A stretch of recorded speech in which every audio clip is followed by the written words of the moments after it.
Cette histoire commence avec un employé de bureau ennuyeux nommé Tsukasa, qui marche dans la rue jusqu'à ce que des poutres d'acier, tombant du haut d'un immeuble, semblent vouloir l'envoyer dans un isekai. Heureusement, une ninja dangereuse arrive juste à temps pour le sauver. Tsukasa, clairement confus, la remercie de l'avoir sauvé de ces poutres d'acier.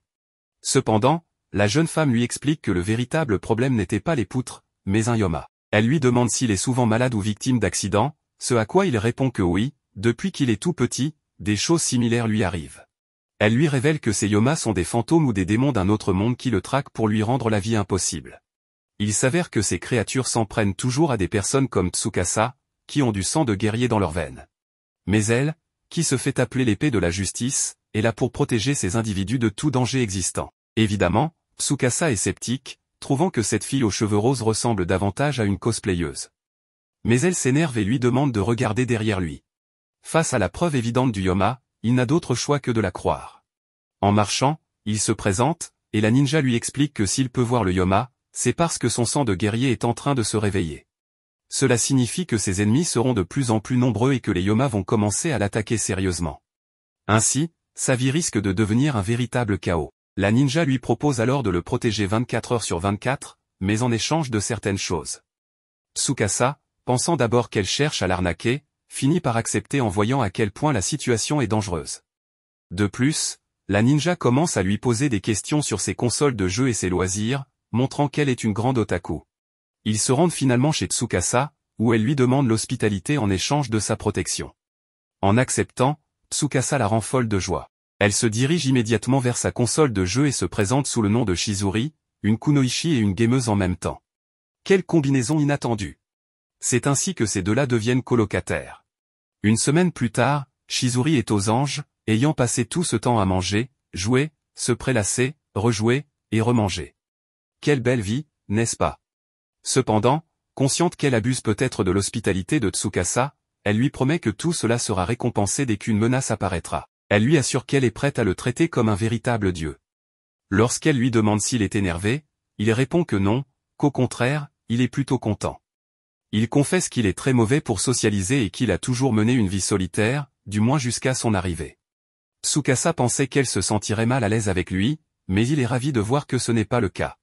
Shizuri lui dit qu'il est fou de penser ça, ajoutant qu'il est presque un dieu parmi les hommes qu'elle connaît. Cela remplit Tsukasa de bonheur, et il lui dit qu'il se sent également très bien en sa compagnie. La ninja lui demande s'il aime les filles qui vivent à ses crochets. Et si c'est le cas, elle lui dit qu'il devrait se méfier. Mais elle lui assure que ce n'est qu'une blague, bien qu'elle semble vivre dans une réalité bien à elle. Pour l'instant, elle décide d'aller prendre un bain, visiblement toute gênée après les paroles inattendues de Tsukasa. Eh bien, il semble qu'elle sache bien cacher ses sentiments. On passe maintenant à une nouvelle attaque des yomas, où Shizuri parvient à sauver Tsukasa au bon moment. Toutefois, elle commence à penser que Tsukasa est un peu différent des autres maîtres.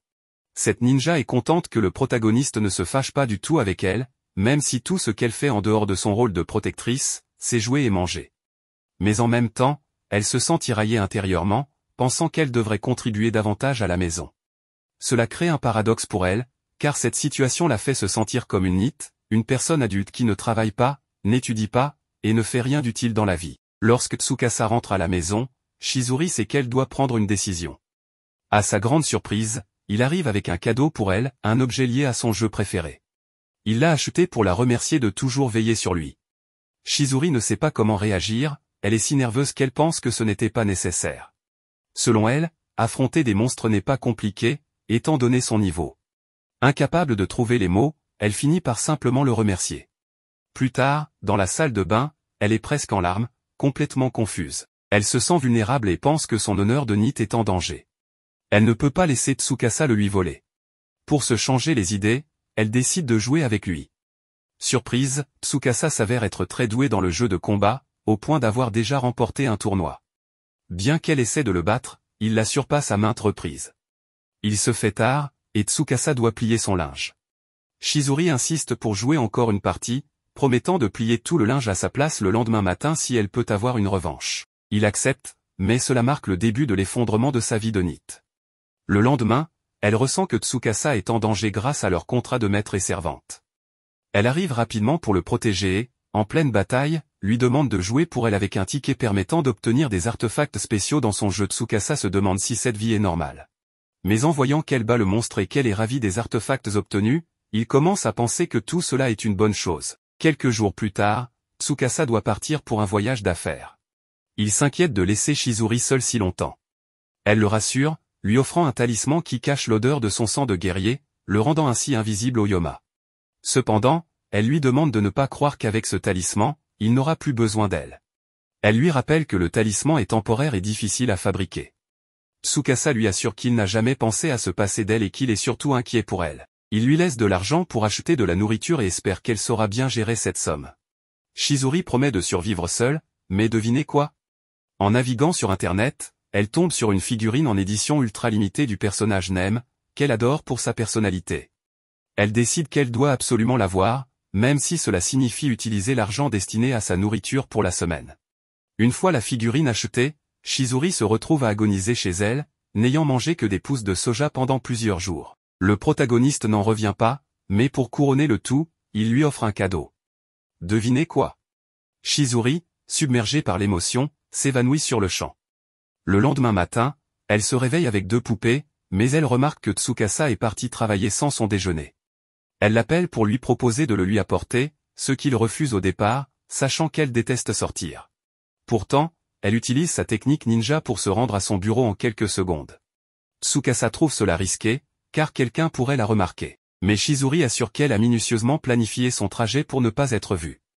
Il lui conseille tout de même de faire attention à ses vêtements inhabituels, surtout dans un environnement professionnel.